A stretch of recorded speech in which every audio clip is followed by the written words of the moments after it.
नमस्कार, BP competition academy में आप सभी का स्वागत है। आज हम इम्पोर्टेंट प्रश्न लेके आ रहे हैं जो कि विज्ञान के हैं और विज्ञान के 3 पार्ट में लेके आए हुए हैं। जिसमें से विज्ञान के 3 पार्ट में आपको बता दें कि पहले आपको केमिस्ट्री के प्रश्न मिलेंगे, इसके बाद मिलेंगे आपको फिजिक्स के, ठीक है। फिर इसके जस्ट बाद मिलेंगे आपको जूलॉजी के, ठीक है। तो तीनों के तीनों साइंस के मैं तीनों सेट लेके आया हूँ, जिसके 10-10 क्वेश्चन रहेंगे, ज़्यादा क्वेश्चन नहीं रहेगा, ठीक है। तो पहला प्रश्न है आप सभी के सामने, यदि किसी परमाणु के नाभिक के आकार की तुलना क्रिकेट की गेंद से की जाती है, यदि किसी परमाणु के नाभिक के आकार की तुलना परमाणु के गेंद से की जाती है तो परमाणु की त्रिज्या लगभग कितने किलोमीटर के बराबर होगी। तो ए नंबर है 5 किलोमीटर, बी नंबर है 0 से 0.05, फिर 0 से 5 सी नंबर है और डी नंबर है 0 से 0.5। तो ठीक है, आप सभी लोग को बताना है कि कौन सा ऑप्शन सही होगा, ठीक है। तो इसका जो है तो कौन सा सही हो जाएगा, तो ए नंबर बिल्कुल सही जवाब हो जाएगा जो है। तो इसमें नाभिक के आकार की तुलना अगर क्रिकेट से की जाती है तो किसकी परमाणु की त्रिज्या कितनी होगी, तो 5 होगी, है ना, 5 किलोमीटर के बराबर होगी। चलिए ठीक है, तो चलिए नेक्स्ट में चलते हैं। नेक्स्ट प्रश्न है कि आधुनिक आवर्त सारणी द्वारा प्रस्तावित की गई। तो आधुनिक आवर्त सारणी किसके द्वारा प्रस्तावित की गई, डैश डैश डैश द्वारा, मतलब किसके द्वारा प्रस्तावित की गई है। तो ए नंबर है फैराडे, बी नंबर है मेंडलीव, सी नंबर है न्यूटन और डी नंबर है बोर, ठीक है। तो आधुनिक आवर्त सारणी किसके द्वारा प्रस्तावित की गई, तो आप सभी को बताना है।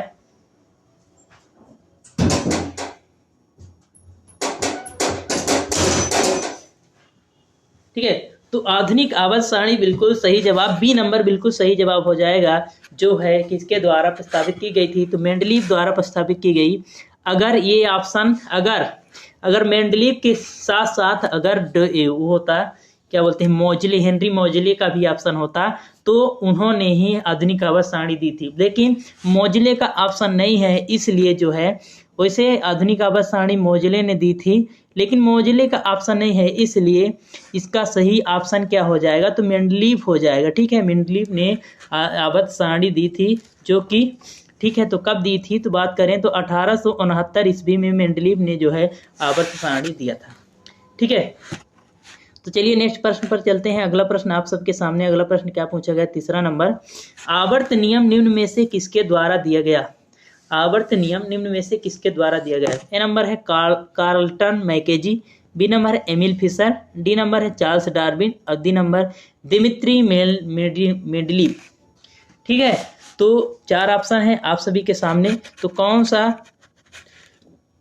कौन से ऐसे वैज्ञानिक है जिन्होंने आवर्त नियम दिए थे, ठीक है। तो बिल्कुल सही, डी नंबर इसका सही जवाब हो जाएगा, क्योंकि दिमित्री मेंडलीव ने क्या दिया था, आवर्त नियम दिया था, ठीक है। इनके अगर अनुसार हम माने तो मेंडलीव ने क्या बताया था, क्या नियम दिया था, आवर्तों में यह नियम दिया था मेंडलीव ने कि जो होते हैं, क्या बोलते हैं, आवर्त सारणी में जो भी तत्व होते हैं, एलिमेंट होते हैं, तो उनको हम परमाणु द्रव्यमान के आधार पर रखेंगे, ठीक है। तो मेंडलीव ने क्या किया, जो आवर्त के तत्व थे, जितने भी तत्व थे, उनको क्या किया था, परमाणु द्रव्यमान के आधार पर रखा था, ठीक है। तो आवर्त नियम जो दिए थे पहले, तो मेंडलीव ने दिए थे, और मेंडलीव ने बताया था कि जो परमाणु के भौतिक एवं रासायनिक गुण होते हैं, तो उनके परमाणु द्रव्यमान के आवर्ती फलन होते हैं, यानी तत्वों के भौतिक एवं रासायनिक गुण परमाणु द्रव्यमान के आवर्ती फलन होते हैं, यानी परमाणु द्रव्यमान के आधार पर तत्वों को रखा जाएगा, ठीक है ना। तो इसको कौन दिया था आवर्त नियम सबसे पहले, तो दिमित्री मेंडलीव ने दिया था, ठीक है, मेंडलीव ने। चलो ठीक है, तो अगला प्रश्न आप सबके सामने, अगले प्रश्न का देखना है और जवाब देना है कि अगला प्रश्न है, ठीक है, मेंडलीव अपनी आवर्त सारणी में डैश डैश को सही स्थिति प्रदान नहीं कर सका। मेंडलीव ने किससे अपना स्थान नहीं प्रदान कर सका, तो ए नंबर है nitrogen, B number carbon, C number oxygen, D number hydrogen, ठीक है। तो मेंडलीव ने ऐसा क्या किया था अपनी आवर्त सारणी में जिससे इस तत्व को स्थान नहीं दिया था। तो कौन सा तत्व है जिनको मेंडलीफ ने स्थान नहीं दे पाया था? ठीक है, तो क्या हो जाएगा कि कौन से ऐसे वैज्ञानिक हैं, मतलब कौन से ऐसे तत्व हैं जिनको मेंडलीफ ने आवर्त सारणी में स्थान नहीं दे पाया था? तो कौन से हो जाएंगे वैज्ञानिक? तो बिल्कुल जो इसका सही जवाब हो जाएगा एलिमेंट, तो कौन सा एलिमेंट? हाइड्रोजन हो जाएगा था। हाइड्रोजन का मेंडलीफ ने कोई निश्चित स्थान नहीं बताया था कि हाइड्रोजन कहाँ पर स्थायी होगा। ठीक है, तो हाइड्रोजन को इसलिए नहीं बताया था क्योंकि हाइड्रोजन जो है ना, हाइड्रोजन क्षार धातु में, हाइड्रोजन जो है क्षार धातु में भी है। ठीक है, हाइड्रोजन क्षार धातु में भी है और माने तो किसमें? हाइलोजन के समान भी गुण रखता है।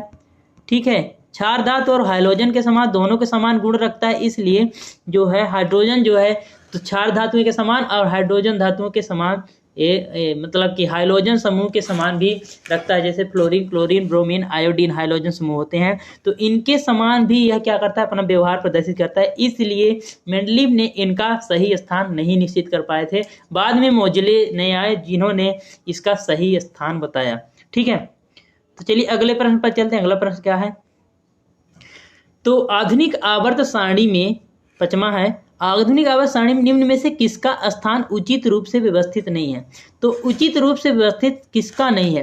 तो आधुनिक आवर्त सारणी में ऐसा कौन सा है, यानी कौन सा समूह है जिसको जो है उचित स्थान नहीं रखा है, यानी कौन सा ब्लॉक है? ठीक है, तो अ नंबर है एक्री गैस, बी नंबर है अंतः संक्रमण तत्व, सी नंबर है संक्रमण तत्व और डी नंबर है फ्लोरीन। तो ऐसा कौन है जिसे जो है मेंडलीफ ने उपयुक्त स्थान नहीं दे पाए? ठीक है, व्यवस्थित नहीं किया। तो बताइए कौन सा ऐसा है जिसका उचित रूप से व्यवस्थित नहीं है? तो क्या हो जाएगा इसका सही जवाब? ठीक है, तो इसका सही जवाब हो जाएगा बी नंबर, बिल्कुल सही जवाब हो जाएगा। अंतः संक्रमण तत्व का स्थान अभी तक जो है पूरी तरह से उचित रूप से व्यवस्थित नहीं है। ठीक है, तो आधुनिक आवर्त सारणी में किसका स्थान उचित रूप से व्यवस्थित नहीं है? तो अंतः संक्रमण तत्व, यानी अंतः संक्रमण तत्व और अंतः संक्रमण। तो संक्रमण तत्व जो कहलाते हैं तो डी ब्लॉक कहलाते हैं।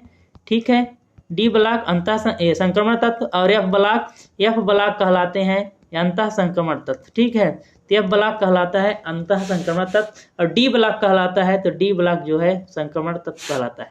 ठीक है, चलो जी अगले प्रश्न पर चलते हैं। 6वें नंबर पर, निम्नलिखित में से किसने लॉ ऑफ ऑक्टेव दिया था? लॉ ऑफ ऑक्टेव का हिंदी से हो जाएगा अष्टक नियम। ठीक है, तो इसे कौन से वैज्ञानिक है जिन्होंने अष्टक नियम दिया था? A number option Mendeleev, B number Newland, C number Lavoisier और डी नंबर डेब्रुइनर। ठीक है, डेब्रुइनर। तो 4 ऑप्शन है आप सबके सामने। तो अष्टक नियम किन्होंने दिया था, यानी लॉ ऑफ ऑक्टेव कौन दिए थे? ठीक है, तो लॉ ऑफ ऑक्टेव जो है कौन दिए थे आप सभी को मालूम होगा, पहले भी पढ़े थे। तो क्या हो जाएगा इसका सही जवाब? तो बिल्कुल सही, बी नंबर इसका बिल्कुल सही जवाब हो जाएगा, क्योंकि न्यूलैंड ने ही अष्टक नियम बताया था। अष्टक नियम के अनुसार हम माने तो अष्टक नियम क्या है कि यदि तत्वों को उनके बढ़ते परमाणु भार के अनुसार व्यवस्थित किया जाए तो प्रत्येक 7 तत्वों के अंतराल में एक समान भौतिक एवं रासायनिक गुण वाले तत्व आते हैं।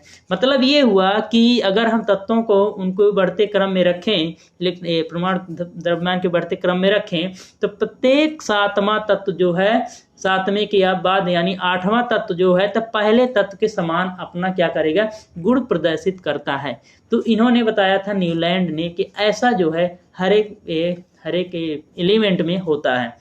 ठीक है ना, जिसका जो है बाद में निष्क्रिय कर दिया गया, जब मोजले ने आए तो इसको निष्क्रिय कर दिया। ठीक है, तो चलिए ये अगला प्रश्न है। अष्टक सिद्धांत के अनुसार यदि रासायनिक तत्वों को बढ़ते हुए परमाणु भार के अनुसार व्यवस्थित किया जाता है तो एक समान भौतिक और रासायनिक गुण वाले तत्व प्रत्येक तत्व के अंतराल पर आते हैं। तो कितने तत्व के अंतराल पर आते हैं? किस वाले तत्व के अंतराल पर आएंगे? ठीक है, तो डी नंबर बिल्कुल सही जवाब हो जाएगा। 7वें तत्व के अंतराल बाद पुनः से वही तत्व उसी समान तत्व आएगा जिस समान का पहला होता है। तो एक समान भौतिक एवं रासायनिक गुण वाले तत्व आते हैं तो पहले 7वें के बाद यानी 8वां तत्व जो है पहले के नंबर के समान आ जाता है। ठीक है ना, तो हर एक जो है 8वां तत्व प्रथम नंबर के समान होता है। जिस प्रकार संगीत के जो है 7 सुरों में से हर एक 8वां सुर पहले नंबर सुर यानी प्रथम सुर के समान होते हैं, सारे गामा पादा निसा। तो शुरू में सा और अंतिम में भी सा, है ना। चलो तो अगले प्रश्न पर चलते हैं। अगला प्रश्न क्या पूछा गया है? कि अगला प्रश्न है बोर मॉडल निम्न में से किससे संबंधित है। बोर मॉडल जो है निम्नलिखित में से किससे संबंधित है। बोर मॉडल को नील्स बोर नामक वैज्ञानिक ने दिया था, तो किससे संबंधित है बोर मॉडल। ठीक है, ए नंबर है प्लम पुडिंग सिद्धांत, बी नंबर नाभिकीय सिद्धांत, सी नंबर ऊर्जा के परिमाणीकरण की अवधारणा, डी नंबर है इलेक्ट्रॉन की दोहरी प्रकृति। तो बोर मॉडल किस सिद्धांत पर आधारित है, यानी किससे संबंधित है बोर मॉडल। चलिए, तो 4 ऑप्शन है आप सबके सामने, जल्दी जल्दी जवाब दीजिए।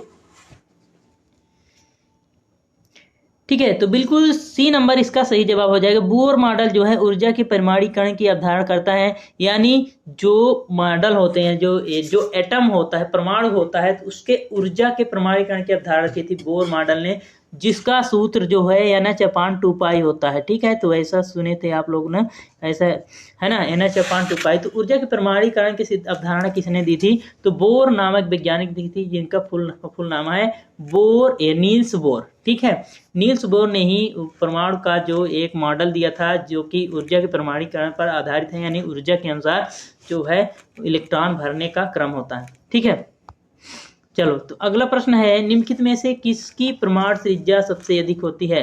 किसकी जो है परमाणु त्रिज्या जो है सबसे अधिक होती है। तो ऐसा कौन सा अणु है, ऐसा कौन सा परमाणु है, ठीक है, एलिमेंट है, जिसकी जो है परमाणु त्रिज्या सबसे अधिक होती है। ठीक है, तो लिथियम, बेरिलियम, बोरान, ऑक्सीजन। इनके परमाणु क्रमांक की बात करें तो लिथियम का परमाणु क्रमांक है 3 और बेरिलियम का 4 और बोरान का 5 और ऑक्सीजन का 8। ठीक है, तो परमाणु त्रिज्या किसकी ज्यादा होगी, इनमें में से किसकी ज्यादा हो सकती है। तो परमाणु त्रिज्या सबसे बड़ी होगी, तो लिथियम की परमाणु त्रिज्या सबसे बड़ी होगी, क्योंकि परमाणु क्रमांक बढ़ने के साथ साथ परमाणु त्रिज्या क्या होती है, घटती जाती है। ठीक है, तो चलो जी, अगले प्रश्न है निम्नलिखित में से कौन सा समूह डोबीराइनर त्रिक नहीं है। कौन सा समूह डोबीराइनर त्रिक नहीं है। ए नंबर है lithium, sodium, potassium, B number है नाइट्रोजन, फास्फोरस, औरम यानी सोना, और सी नंबर है क्लोरीन, ब्रोमीन, आयोडीन, और डी नंबर है कैल्शियम, स्ट्रांसियम और बेरियम। तो चलिए बताइए, 4 ऑप्शन है आप सभी के सामने, आप सभी को आंसर देना है कि कौन सा आंसर सही है। ठीक है, निम्नलिखित में से कौन सा समूह डोबीराइनर त्रिक नहीं है। डोबेराइनर त्रिक नियम ये है कि जो बीच वाला तत्व है, तो प्रथम यानी कि अपने पहले वाले तत्व से और अपने बगल वाले तत्व से यानी पड़ोसी के तत्व के समान होगा। तो ये डोबेराइनर ने दिया था, तो इसका सही जवाब क्या हो जाएगा। ठीक है, तो इसका सही जवाब क्या हो सकता है। ठीक है, तो इसका बी नंबर बिल्कुल सही जवाब हो जाएगा, नाइट्रोजन, फास्फोरस और सोना, है ना, सोना को जो बोलते हैं औरम। तो नाइट्रोजन, फास्फोरस, औरम, तो यह जो है डोबेराइनर के त्रिक नियम का पालन नहीं करता था। बाकी जो है डोबेराइनर के त्रिक नियम पालन करते थे, lithium, sodium, potassium, chlorine, bromine, iodine, calcium, strontium, barium. ठीक है, लेकिन नाइट्रोजन, फास्फोरस, औरम जो है डोबेराइनर के त्रिक नियम का पालन नहीं करता है। ठीक है, चलिए, तो अगला प्रश्न है कि कौन सा सिद्धांत, अगला प्रश्न फिजिक्स का है, तो कौन सा सिद्धांत जो है तो प्रतिपादित करता है कि नियत दाब पर एक आदर्श गैस का आयतन प्रत्यक्ष रूप से निरपेक्ष तापमान के समानुपाती होता है। यानी निरपेक्ष तापमान के समानुपाती होता है किस पर, नियत दाब पर, है ना। तो दाब पर, नियत दाब पर, तो कौन सा हो जाएगा। तो ए नंबर है जूल का नियम, बी नंबर बायल का नियम, सी नंबर चार्ल्स का नियम, डी नंबर अवोगाद्रो का नियम। तो नियत दाब पर आदर्श गैस का आयतन प्रत्यक्ष रूप से निरपेक्ष तापमान का समानुपाती होता है। तो कौन सा हो जाएगा, PV बराबर VRT। इसको हमारे तो PV बराबर VRT, ये मेन सूत्र है। तो किसका सूत्र है, किसने दिया था। ठीक है, तो सी नंबर बिल्कुल सही जवाब हो जाएगा, चार्ल्स नियम है। ठीक है, ये किसने दिया था, चार्ल्स का नियम था। चार्ल्स ने नियम दिया था PV बराबर VRT, यानी जो क्या बोलते हैं कि समान आयतन पर जो है, समान आयतन पर और नियत दाब पर जो है, तो हमारी जो निरपेक्ष तापमान समानुपात होगा। ठीक है, चलिए, अगला प्रश्न है निम्नलिखित में से क्या चाल की इकाई नहीं है। कौन सी चाल की इकाई नहीं, मीटर प्रति सेकंड, किलोमीटर प्रति घंटा, सी नंबर है वर्ग मीटर प्रति घंटा, और डी नंबर सेंटीमीटर प्रति सेकंड। तो कौन सी चाल की इकाई नहीं है, बाकी तीनों की तीनों जो है चाल की इकाई है। ठीक है, तो मीटर पर सेकंड बिल्कुल ये तो होगी ही, और वर्ग मीटर पर सेकंड ये भी होगी, ठीक है। सेंटीमीटर पर सेकंड ये भी होगी,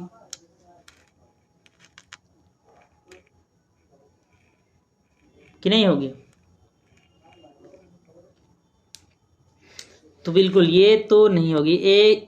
एक चीज इसमें मीटर प्रति सेकंड होगी और किलोमीटर प्रति घंटा होगी और सेंटीमीटर प्रति सेकंड होगी, यानी तीनों की तीनों होगी। लेकिन जो है सी नंबर इसका बिल्कुल सही जवाब हो जाएगा। सी नंबर जो है तो इसकी चाल की इकाई नहीं है, ठीक है। तो चाल की इकाई कौन सा नहीं है? तो सी नंबर चाल की इकाई नहीं है। बाकी क्या है? चाल की इकाई सी नंबर नहीं है, और बाकी जो है मीटर प्रति सेकंड और किलोमीटर प्रति घंटा, सेंटीमीटर प्रति सेकंड, ये तीनों के तीनों क्या है? चाल की इकाई है, ठीक है। तो ये भी चाल की इकाई, ये भी चाल की इकाई है। पहला number A number, B number भी और डी नंबर भी, यानी सी नंबर इसका बिल्कुल सही जवाब हो जाएगा, ठीक है। तो चलिए अगला प्रश्न है कि यदि कोई वस्तु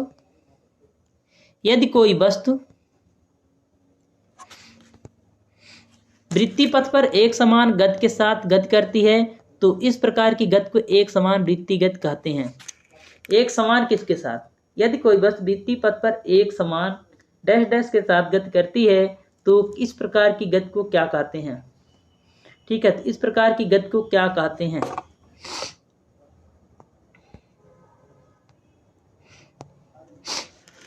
ठीक है,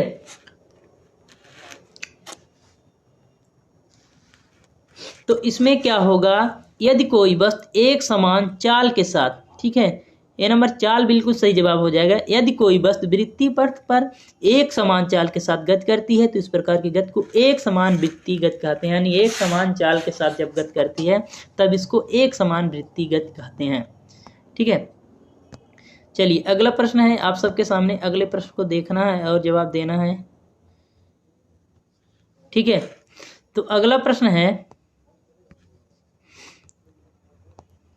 यदि कोई वस्तु सीधी रेखा में गति करती है और उसकी चाल बदलती रहती है तो वस्तु की गति को क्या कहते हैं? ठीक है, यदि कोई वस्तु जो है सीधी रेखा में गति करती है तो और उसकी चाल बदलती रहती है तो वस्तु की गति को क्या कहते हैं? ए नंबर एक समान गति, बी नंबर आवधिक गति, सी नंबर वृत्तीय गति, डी नंबर असमान गति, ठीक है। तो यदि कोई वस्तु सीधी रेखा में तो गति कर रही है लेकिन उसकी चाल जो है बदलती रहती है, यानी कभी कम कभी अधिक, कभी कम कभी अधिक, तो ये डी नंबर बिल्कुल सही जवाब हो जाएगा। असमान गति कहलाएगी, ठीक है। क्या कहलाएगी? असमान गति कहलाएगी, क्योंकि उसकी गति जो है असमान हो रही है, भले ही वो सीधी रेखा में जा रही है। तो कभी कम जा रही है, कभी अधिक जा रही है, तो असमान गति कहलाएगी, ठीक है। तो अगला प्रश्न है, किसी वस्तु की डैश डैश डैश गति के दौरान समय के साथ इसका वेग नियत रहता है। तो समय के साथ वेग नियत रहता है किसके सापेक्ष? ए नंबर है सरल रेखीय गति, बी नंबर है सापेक्ष, सी नंबर है एक समान और डी नंबर है साम्य गति, ठीक है। तो भी किसी वस्तु की कौन सी गति के दौरान समय के साथ इसका वेग नियत रहता है?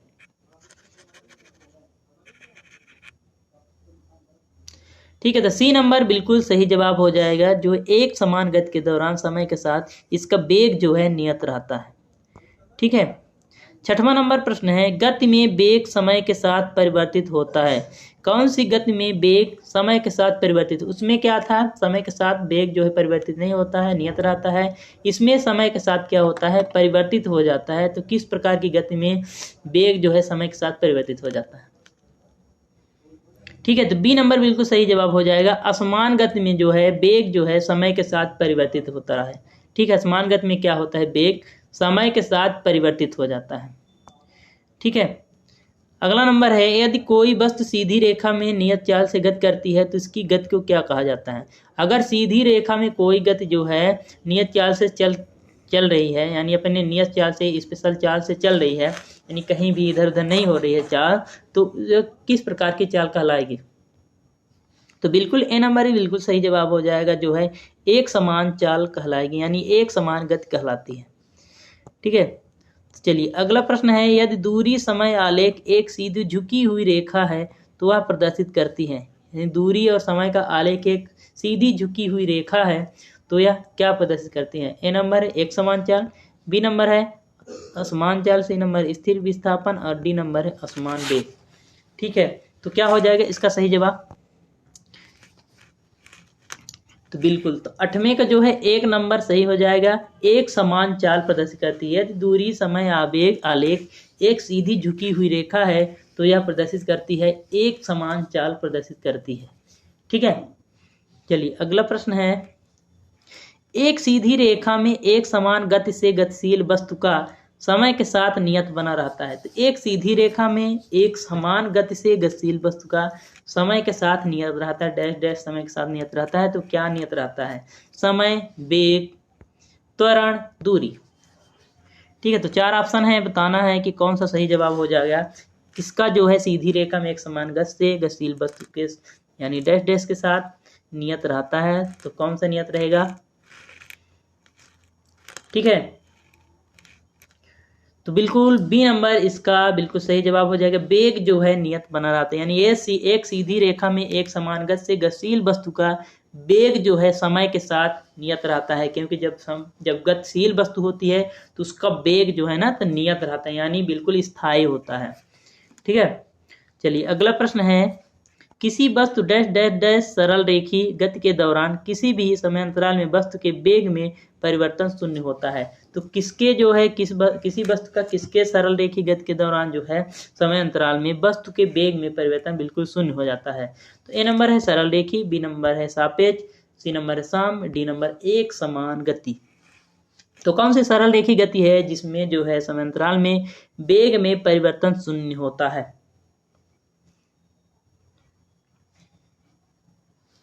ठीक है, तो 10वें नंबर का डी नंबर बिल्कुल सही जवाब हो जाएगा, जो है एक समान गति में सरल रेखी गति के दौरान किसी भी समय अंतराल में वस्तु का वेग जो है वेग में परिवर्तन बिल्कुल शून्य होता है। यानी अगर एक समान वस्तु है, कोई वस्तु जो है चलायमान है, बिल्कुल एक समान गति से चल रही है, तो उसमें जो है तो उसमें क्या होता है, वेग में परिवर्तन शून्य होता है, यानी वेग उसका शून्य होता है, यानी नियत रहता है, स्थायी होता है।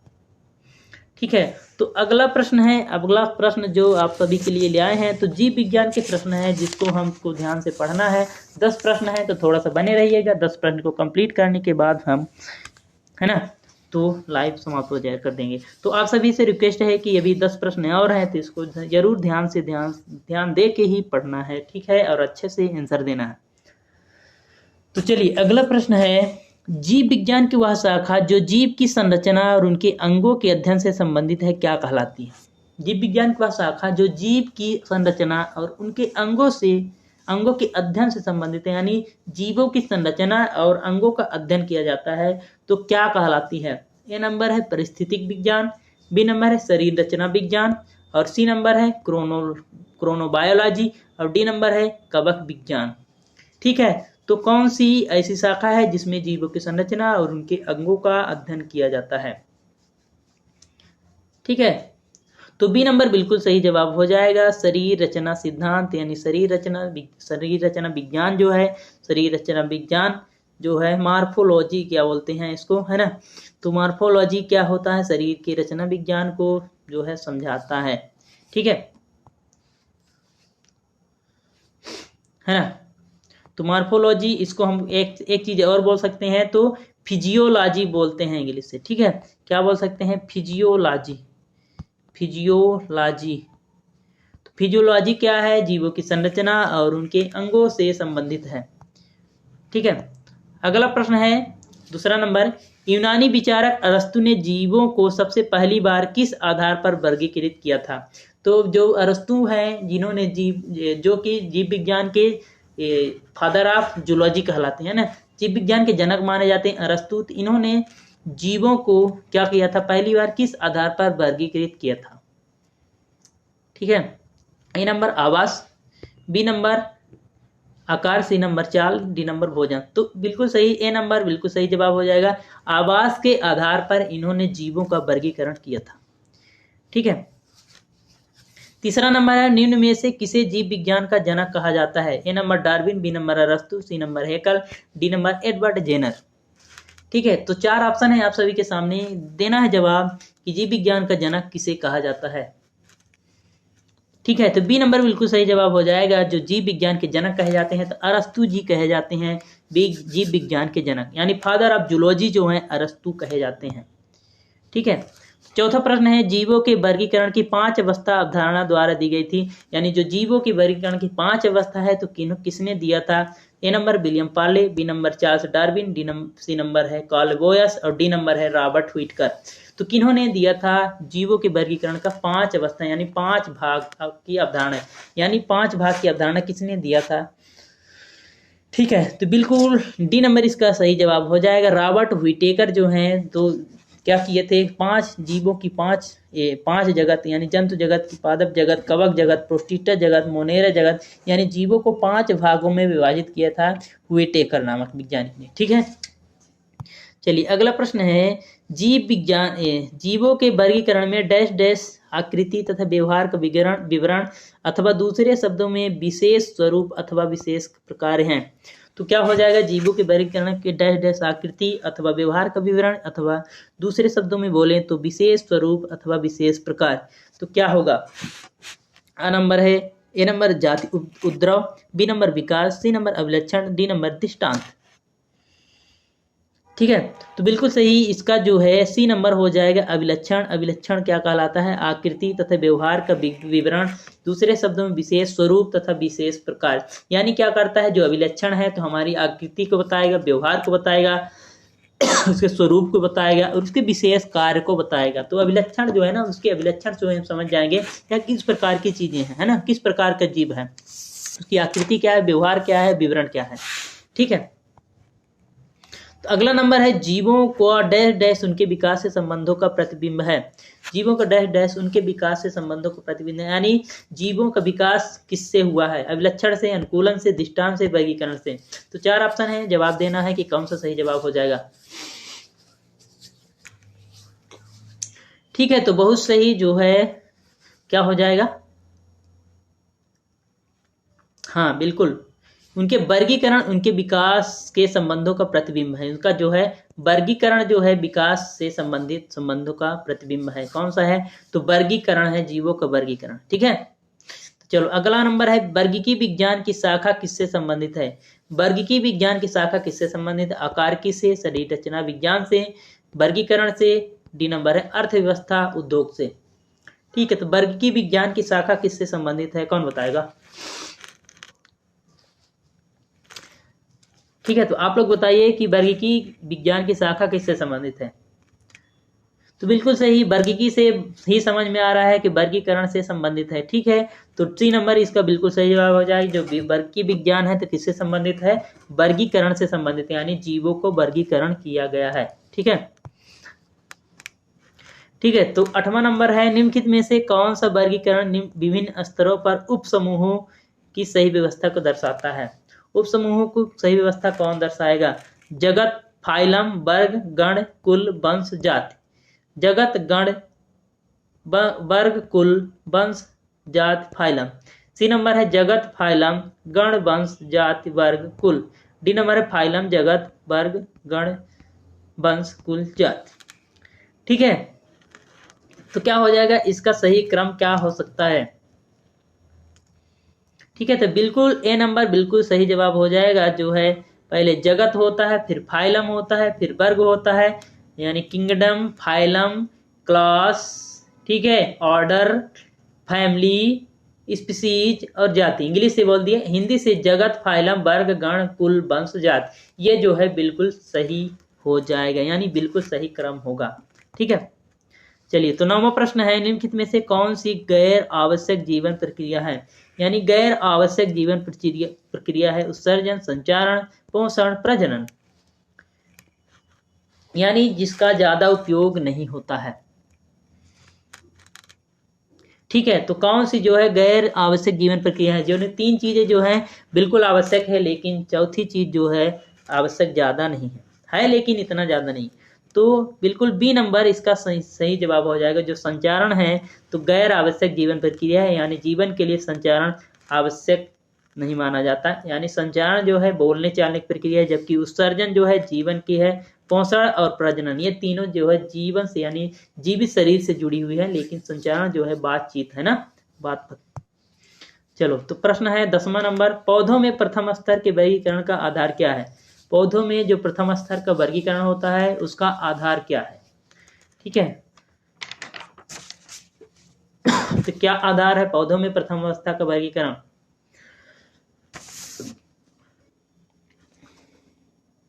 ठीक है, तो पौधों में प्रथम अवस्था का वर्गीकरण है ए नंबर, बिल्कुल सही जवाब हो जाएगा। पौधों का विभेदित शरीर, पौधों का विभेदित शरीर जो है तो पौधों के प्रथम अवस्था का प्रथम स्तर का वर्गीकरण है। अगर हम इसकी व्याख्या करें तो पौधों में प्रथम स्तर के वर्गीकरण का आधार पौधों का विभेदित शरीर होता है, जो कि संसार में लगभग 5 लाख विभिन्न प्रकार के पादपों की क्या किया है, खोज की जा सकती है।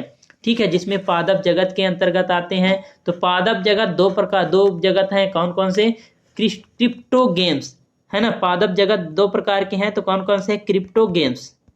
ठीक है, एक है क्रिप्टोगेम्स, ठीक है, दूसरा है फेनेरोगेम्स, दूसरा है फेनेरोगेम्स। ठीक है, तो थोड़ा सा इसके बारे में जान लो, फेनेरोगेम्स और क्रिप्टोगेम्स क्या है। ठीक है, फेनेरो गेम्स और क्रिप्टो गेम्स क्या है? तो फिर क्रिप्टो गेम्स में कौन कौन से आते? क्रिप्टो, इसकी अगर हम हिंदी की बात करें, इसकी हिंदी की बात करें तो ये हो जाएगा पुष्प रहित। ठीक है, पुष्प रहित कौन है? क्रिप्टो गेम्स है। और ये जो है ये क्या है? ये कहलाएगा हमारा पुष्पयुक्त, ये कहलाएगा पुष्पयुक्त। ठीक है, तो ये इंग्लिश था इसलिए तुम लोग नहीं जान पा रहे थे, तो बता देते हैं कि क्रिप्टो गेम्स और फेनोरो गेम्स इसके अंतर्गत आते हैं। तो पुष्प रहित या पुष्पयुक्त। पुष्प रहित कौन कौन से पौधे हैं? तो फर्न, मास, सबल कवक, शैवाल कवक। फर्न, मास, शैवाल कवक, ये जो है पुष्प रहित होते हैं। और पुष्प युक्त वाले कौन कौन से हैं? तो सेब, दालें, चावल, गेहूं, बांस, मक्का, ये सभी जो है पुष्प सहित होते हैं। ठीक है, पुष्प युक्त होते हैं। तो चलो इतनी चीजें आप सभी ने जान लिया, तो बस यहीं पर हम अपनी क्लास खत्म करेंगे। ठीक है, तो आज के लिए बस इतना ही। तो बने रहिए इसी प्रकार बीपी कंपटीशन एकेडमी में। चैनल को सब्सक्राइब कीजिए और लाइक कर दीजिए। सभी लोगों से रिक्वेस्ट है कि एक बार जब सभी लोग थंब बटन दबा दीजिए और लाइक कर दीजिए। ठीक है, तो चलिए, धन्यवाद आप सभी का।